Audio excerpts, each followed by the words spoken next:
students.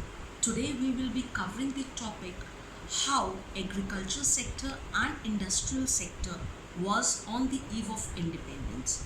As you all know that our population was mainly dependent on the agriculture sector at the eve of independence, so the agriculture sector was showing low production and the productivity was also very low. So what do you mean by production? Production means the total output, what is produced in the economy. And what is productivity means? The output which we are producing per hectare of land. That means output per hectare of land is known as productivity. So we were having low productivity and low production in the agricultural sector. Mainly our food crops like the wheat was very low in the production. In 1947 we were producing 660 kgs per hectare, as compared to 2018-19 we are producing 3408 8 hectares, 8 per kg per hectare. That means we are producing in 2018-19 3408 kgs per hectare, which is, if we talk about in lakh tons, it is 991. So, and we compare, if we say that the comparison in the field of rice, the rice was also very low in production. In 1947 we were producing only 665 kgs per hectare, and with in 2018 and 19 we are producing 2665 kgs per hectare. If we compare in lakh tons, it is 220 in 1947 and 1156 lakhs tons we are producing in 2018 and 19. Now when we talk about the second point, there was high degree of uncertainty because the people were dependent mainly on rainfall, so the production was dependent on the rainfall. So that means good rainfall, good production. Third, we were mainly producing, the economy was dominant on substantive economy. As you are aware of what is substantive economy, substantive economy means that we are producing for our own consumption. So the people who are there producing as farmers, producing their crops, they were only producing for their consumption. They were not selling the product, or they don't have so much so that they can sell it in the market. Now we have the next point is, there was a gulf, there was a very dominant fight between the owners of the soil, that means the landlords, and the tillers of the soil, that means the farmers, which were working as laborers on the farms. The small and fragmented holdings were there.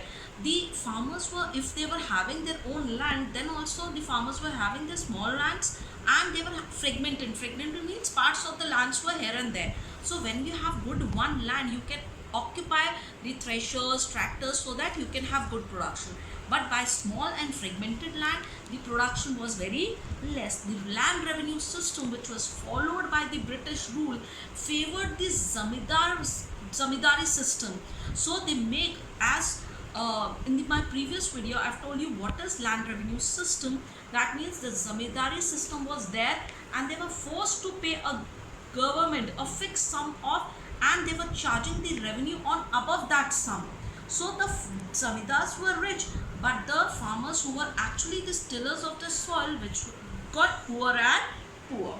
So this, we can say that again, for this reason, because the revenue was very high, they were forced for commercialization of agriculture. What do you mean by commercialization? We are not going for food crops, we are going for cash crops like indigo, like jute, cotton, because they wanted this production for the production of raw material, or they wanted these raw materials, so they commercialized the agriculture for their own benefits. Now we'll discuss how the industrial sector was on the eve of independence.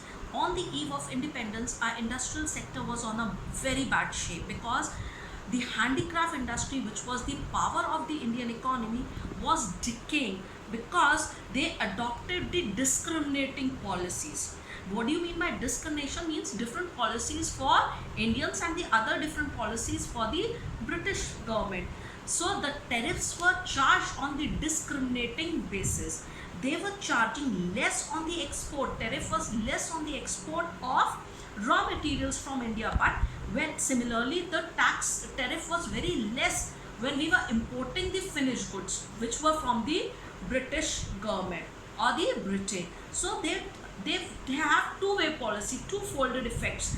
They changed their tariff policy according to their needs.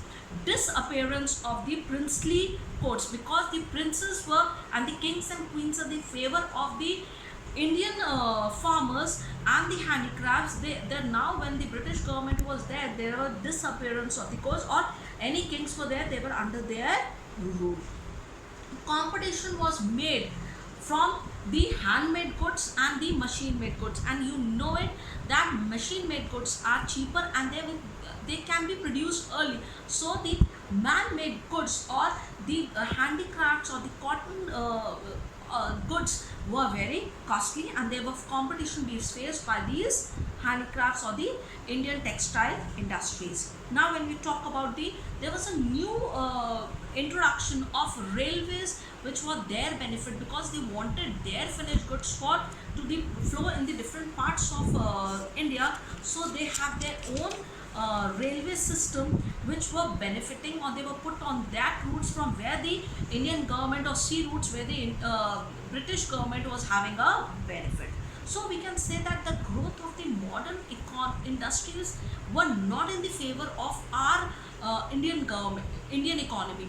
They were in the favor of the British economy, because the modern, if we say that there are good exports, the exports was of raw materials, but the import was of finished goods. If we say that exports are higher, but the exports are higher because of their means. If they have wanted these good exports, they were using the money which was left from the exports ruined by the raw materials, they were using for their weapons, for their world war, for their equipments, and they were not giving any data or any accounts on these concept. So we can say that the economy was growing if we talk about the exports and imports, but the policies which were they were bleaking the economy growth. So there was no capital goods which were made by our industry. The finished goods were not made, so we were dependent on everything on our British rule. The Indian industrial sector was in a bad shape.